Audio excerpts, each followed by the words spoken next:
कैसे हैं आप लोग? उम्मीद है सब लोग बहुत अच्छे होंगे, अपनी पढ़ाई को बहुत अच्छे तरीके से कर रहे होंगे। फ्रेंड्स, आज का मेरा टारगेट जो था वो इंडियन ज्योग्राफी और मॉडर्न हिस्ट्री का ही था। इंडियन ज्योग्राफी में जो अपवाह तंत्र है, गंगा और सिंधु अपवाह तंत्र, गंगा अपवाह तंत्र और ब्रह्मपुत्र, यानी जो हिमालयी नदियों का अपवाह तंत्र था, वो मेरा कल डन हो गया था।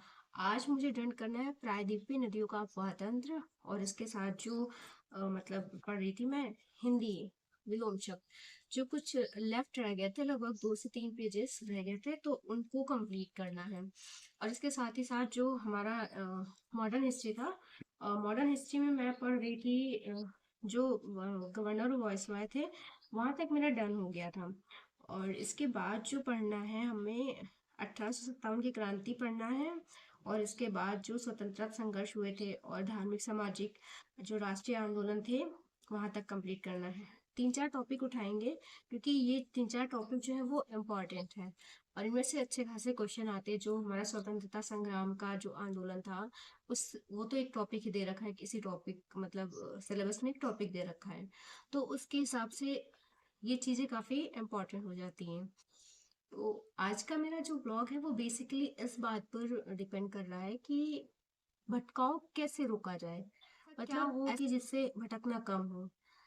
सबसे ज्यादा अगर भटकाव कोई चीज करती है तो वो करती है फोन।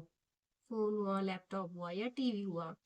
मेरे घर में तो टीवी है नहीं, मतलब पुराने घर में है, जब से हम लोग यहाँ शिफ्ट हुए हैं तब से टीवी हम वहां से यहाँ लेकर ही नहीं है। बहुत ज्यादा इफेक्ट डालती थी बच्चों की स्टडी पर, सबका टाइम भी वेस्ट करती थी। कुछ कर रहे हैं, टीवी खुली है तो मन उसमें लग जाता, इसलिए टीवी यहाँ लेकर ही नहीं है। और रहा सवाल लैपटॉप का, तो अभी उतनी अच्छी कंडीशन है नहीं किसी की, फोन ही है। लेकिन फोन भी इतना खतरनाक, हम कह सकते हैं कोरोना से भी ज्यादा खतरनाक वायरस है, जिससे हमारी चीजें इतना समय बर्बाद होता है हमारा कि हम बता नहीं सकते। और दूसरी सबसे बड़ी बात, हम अपनी पढ़ाई को देख करके, जैसे कोई वीडियो देख रहे हैं तो हमने किसी टॉपर को देखा, तो ये देखा कि उसने तो अच्छा ये बुक पढ़ी थी, मेरे पास तो ये है ही नहीं। तो सबसे ज्यादा डीमोटिवेशन वाली बात ये हो जाती है कि अरे उसने तो ये बुक पढ़ी थी तो वो टॉप कर गया, हमारे पास तो ये बुक है ही नहीं, हम कैसे पढ़ाई करेंगे इससे। तो हमारे पास सबसे ज्यादा डीमोटिवेट यही सब बातें करती हैं। तो मेरे ख्याल से इन सब बातों में बिल्कुल नहीं आना चाहिए, ना ही ये सब बातें दिल पे लेनी चाहिए। बिकॉज हमने जब पढ़ाई शुरू करी थी, अपनी स्टडी शुरू करी थी, तो हमने जो बुक परचेज करी वो हमारे लिए बेस्ट थी। बेस्ट चीज मीन कि हमने उसको 6 से 7 बार उसको पढ़ लिया है। अब वो किताब मुझे अच्छे तरीके से याद हो गई। इन केस ऐसा कोई क्वेश्चन आता है जो कि उस बुक से नहीं आता, मान लो आप जो कुछ पढ़ के गए बुक से कुछ भी नहीं है, बट कुछ ना कुछ लिंक तो होगा जो आप कनेक्ट कर पाओ कि नहीं, ये बात तो नहीं हो सकती क्योंकि मैंने ऐसा पढ़ा था।